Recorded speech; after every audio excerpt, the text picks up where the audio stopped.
During the last 150 years, a lot has changed in Europe. France and Britain have both turned democratic after a spectacular fall of the Bourbon monarchy, and in our east the Polish-Lithuanian Commonwealth has been consumed by Russia and Austria-Hungary. But for us, not much has changed. In a war against France in 1870, we gained control over Alsace-Lothringen, and we've also gained a few colonies in Africa and Asia. But that was it, at least on the territorial front. Because diplomatically we have allied the Austrians despite our conflict decades ago. However, regardless of having survived for all these decades, our place in Europe is being threatened. In our west, French revanchism is preparing the nation for war in order to take back Alsace-Lothringen, and in our east, the French ally of Russia has a massive army despite all their industrial issues. In addition, we are currently in a naval arms race with the Brits, who would be able to blockade our country if we don't build up our navy stronger than theirs. In conclusion, as tensions rises in the world, it is extremely important that we prepare our nation for any possible conflicts. And who can do this better than anyone else? Wilhelm II, of course, our current Kaiser. While we are a semi-constitutional monarchy, the democratic elements of our country have little power, allowing our Kaiser to basically rule unopposed. His first part of the plan to prepare our nation is industrialization, as industry is the cornerstone of our army needed to produce all equipment that is getting increasingly costly to produce. To help us with expanding our industry, Johannes Kampf, the president of the German Trade Association, has been tasked with creating two plans. One for the east and one for the west. We started with the Ostplan, where investments were focused on Prussia and the heavy industries of Berlin. It also included the improvement of supply in the area through the construction of a supply hub in Ostpreußen. During its construction, the Agadir crisis erupted after France expanded its colonial empire into the Sultanate of Morocco. This won't go unanswered, as this was a region where we had a high amount of influence. In retaliation, we sent the SMS Panther to Agadir, together with demands for compensation to the French. Fortunately for everyone, the French accepted giving some parts of French Congo to us, de-escalating the situation and allowing us to narrowly dodge an economic crisis which had hit us. Following this crisis, Wilhelm has shifted our focus from only economic progress to our military too. Here, the Oberste Heeresleitung, our Supreme Army Command, has been given substantial authority in order to take drastic measures for the improvement of our army. And on the high seas, we have started sponsoring a massive naval buildup with Tripitz as supervisor. He decided to use parts of our industry to construct more dockyards to the Atlantic to help us outproduce the British. Due to both the Agadir crisis and several other minor conflicts being started around the world tension has risen, allowing us to partially mobilize our industry in preparation for war. Using this, we continued with the Ostplan, constructing ports in Hinterpommern far away from the British and building forts on the border with Russia in order to protect us from their huge army. During its construction, we had also begun expanding our military industry, since the Heer is in dire need of more weapons, as it's currently training a whole army of infantry division consisting of 40,000 men. The creation of these 4 military factories went hand in hand with the final step of the Ostplan, the militarization of Prussia and the construction of 3 more military factories. While Johannes Kampf immediately wants to continue with the Westplan, Wilhelm has decided to put some focus on Africa and foreign policy. On the latter, we will seek to strengthen our alliance with the Austrians. Because even though their nation is having a bunch of issues, they are still our German brothers, and we must do as much as possible in order to help strengthen them. To show our dedication, we supported the Austrian claims in northern Italy, despite being in a defensive alliance with the Italians. But to truly initiate positive change in the country, at least their armed forces, we sent over some of our generals to help the Austrians plan for war. Looking to Africa, we are reminded about the unfair Berlin Conference, where the Western powers gained the monopoly over Africa, leaving us with only small colonies scattered around Africa. In retaliation, and since we deserve so much more, we will claim all of Central Africa. But just because we do doesn't mean they will simply leave and let us have this territory. We will need to fight for it. Fortunately, as the additional army has been deployed, we have the resources to train several Schutztruppe who will defend and expand our colonies. However, what do we gain from a colony if it's just empty land far away from our country? This is why we have begun developing them, starting with Cameroon. Returning back to Europe, the Balkan War has started, with the Ottomans almost being kicked out of the continent. At the same time, they requested military advisors, who we gladly provided them with in order to strengthen our friendship and help in an eventual conflict with the British. In other news, we have continued developing our navy as a brand new class, which might become the most modern heavy ship in the world, is currently being developed. After some weeks of complaints, Johannes Kampf could finally convince Wilhelm to initiate the West Plan, since Eastern Germany has no room or unemployed to construct more factories. The plan focused mostly around the Ruhr, historically the most industrial area in Germany. It, together with Franken, is also the area where we produce a lot of steel, and the first step of the plan was to expand its production in order to supply all our factories and dockyards with the important resource. We continued in the region by investing into more civilian industries, but following that we spread our funding throughout Western Germany, constructing infrastructure and factories in Bayern, and building even more dockyards in Wilhelmshaven, who will help with the construction of our new mega battleships. While Kampf had worked with all this, Wilhelm had continued improving our military, ordering the deployment of a second 40,000 strong army and expanding the military staff. He also improved communication between the government and the army through the appointment of military advisors. One of these advisors suggested that we start investing into our air force. Airplanes and airships are a rather new invention, so they have only been used in the Italo-Turkish and Balkan wars, mostly serving as reconnaissance. And this is what we currently use our aircraft for as well. However, as technology progresses and with several pioneers from America, France and the UK showing the uses of the vehicle, it is important that we start investing into it in order to not fall behind. So we will begin researching better light aviation as well as improved zeppelins, who will have a longer reach and be able to drop bombs. But before any significant developments could be made, the tensions in Europe rose to new heights. As Franz Ferdinand, the Archduke of Austria, visited Sarajevo, he was shot and killed by a Serb.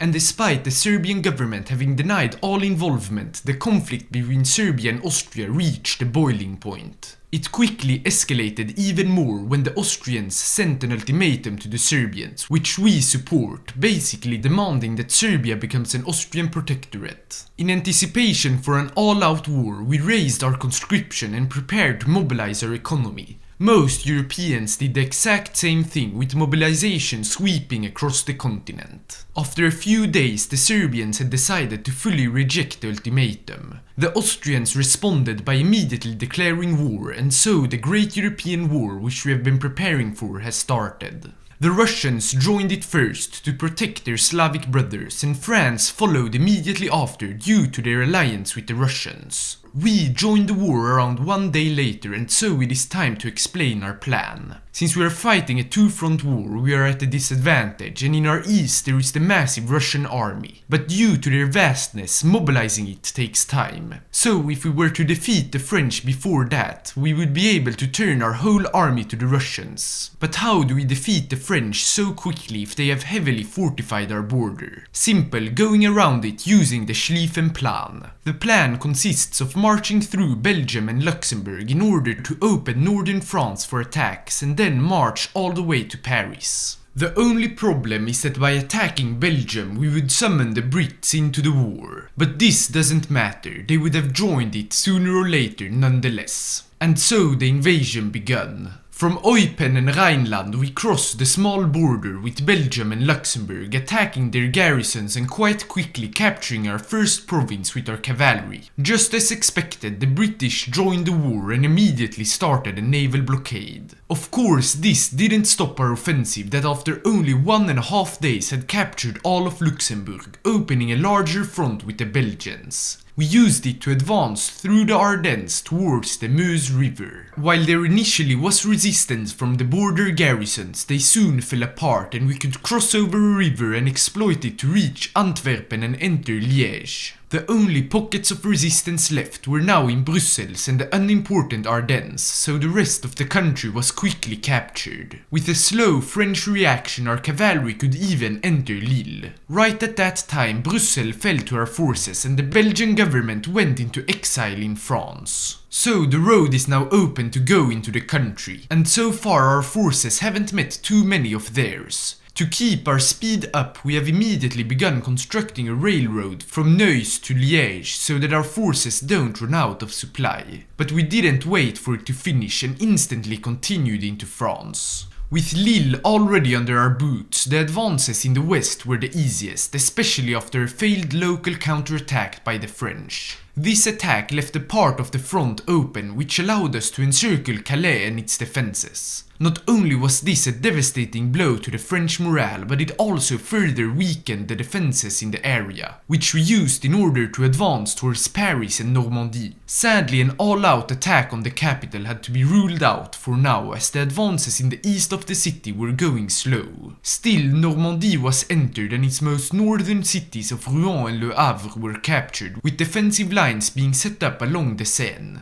Despite the slow progress in the east, we still tried to advance towards Paris, but with more and more French troops being mobilized, reinforcing and entrenching themselves on the front, the battle quickly turned into a sluggish trench warfare. So reality hit us. Despite our great advances, the Schlieffen plan has failed and we must brace ourselves for a long and bloody war. And work has already started to construct trenches and barbed wires just like the French. Back in Berlin, Wilhelm has also provided the Oberste Heeresleitung with even more power to expand its effectiveness. While we have only focused on France, so much more has happened on other fronts. The most damaging for us has been the establishment of the joint French and British naval blockade, stopping all imports heading to our country from the seas. While we have enough supply for more than a year in Germany, our colonial troops have suffered heavily. Togo has already been captured, with Southwest Africa on its way to collapse. Cameroon and Tanganyika are holding in some capacity, however as supplies run out we expect to lose them as well. Then in Europe the Austrians have so far failed to make any significant advances in the Balkans. However, all is not bad news as they have stopped the Russian offensive, and in the Middle East the Ottomans have joined the war on our side. While their army is not a pretty sight, they are at least distracting some Russian and British troops.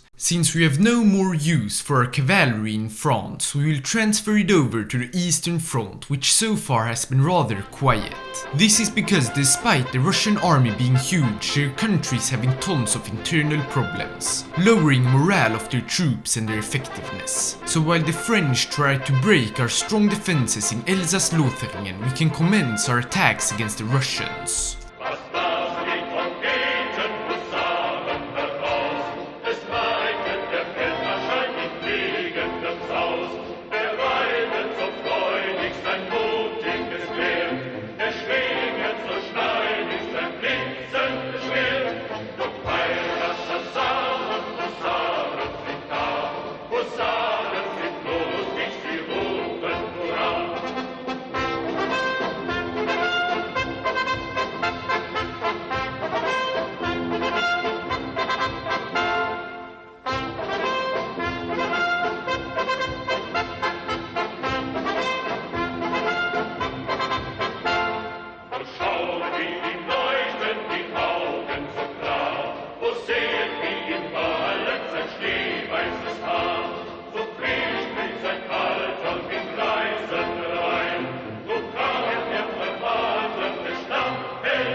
During the last 1.5 years, our side of the war has seen great victories. The Russians have not only lost almost all of Poland and Lithuania, but the Ottomans have surprisingly crossed the Caucasus into core Russian territory. In addition, as the Tsardom of Bulgaria joined our alliance, the Serbians were caught with their pants down and subsequently defeated. But all is not well, as the Italians have joined the Entente and the British naval blockade is starting to take its toll, with food shortages spreading around our nation. Fortunately, our war support hasn't taken a significant dent, as after our victories in Russia, people are optimistic. However, if we don't do anything about the issue, it could quickly derail and cost us the war. So we will prepare a naval campaign to destroy the blockade. Our great battleships have already been built. However, to secure victory, we will further expand our navy with cruisers and destroyers in the span of about a year. While we wait, we will continue against the Russians. We started with finishing off the last pocket of resistance in Poland, which we encircled and then crushed, inflicting heavy casualties on the Russians. This victory also weakened their defenses in the area, allowing our forces to liberate Lvov and Stanislavov, but more impressively encircling the whole Russian army invading Austria-Hungary despite the Romanians joining the war against us. Apparently this was the last drop for the Russian Tsar, as the loss of thousands of soldiers only exacerbated the internal issues, forcing him to abdicate and give away power to the democratic opposition, which quickly formed the provisional government. However, as it supports the war, it lacks support from the working class, where the Soviets have grown in popularity. This is our chance to knock out the Eastern Front completely. While our secret service provided a safe passage for Vladimir Lenin, a prominent radical socialist, to Petrograd, our offensive in Ukraine only picked up speed.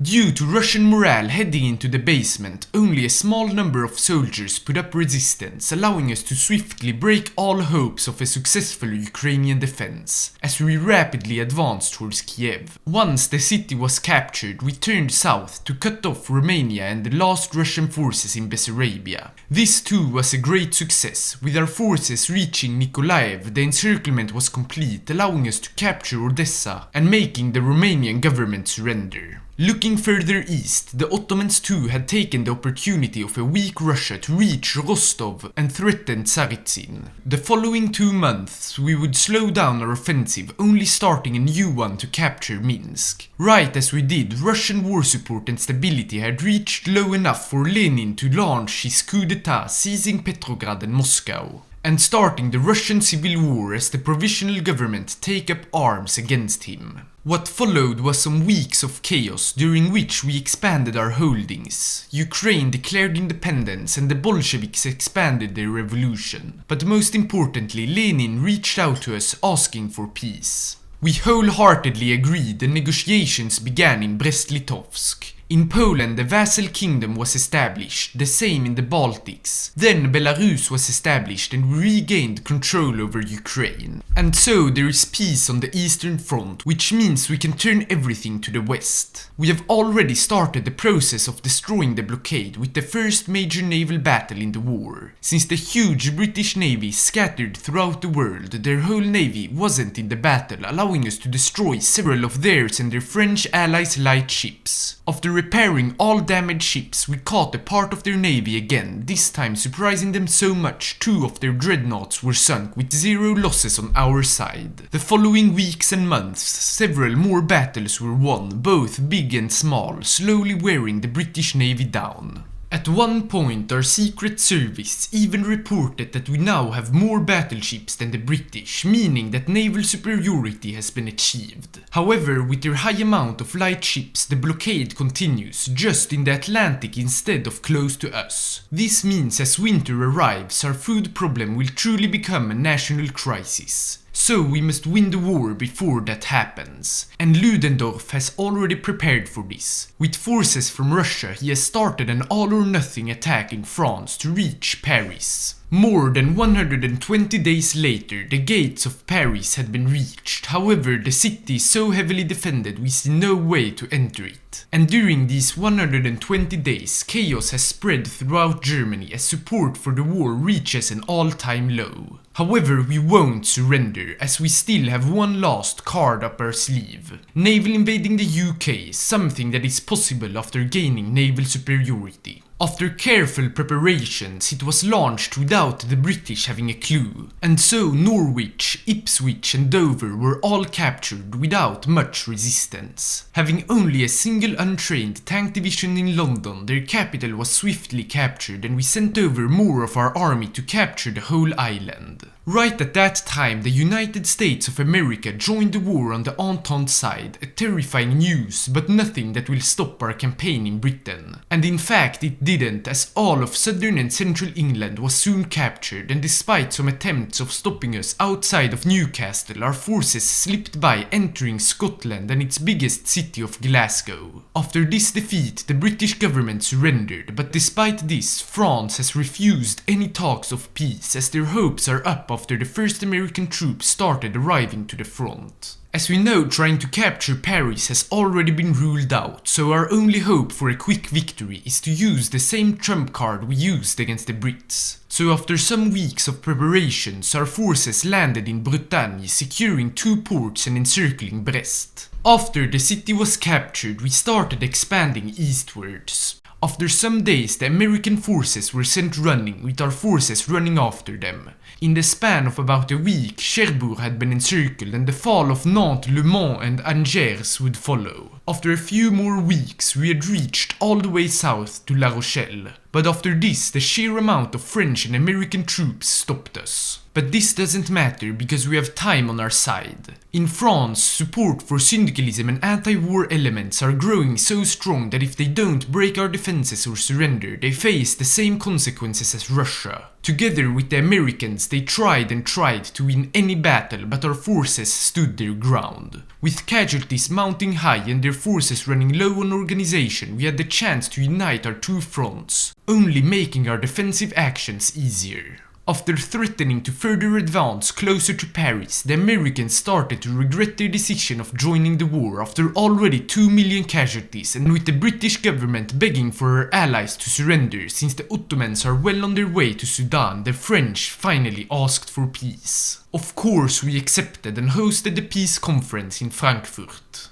5 months later, the treaty has been signed by all participants. In Europe, not much has changed from the pre-war borders, other than that Belgium is now under our sphere. We have gained a slither of French land, and the Austrians have gained control over Venice and Lombardy. Some things have also happened in the Balkans, but the most important changes, for us at least, lay outside of Europe.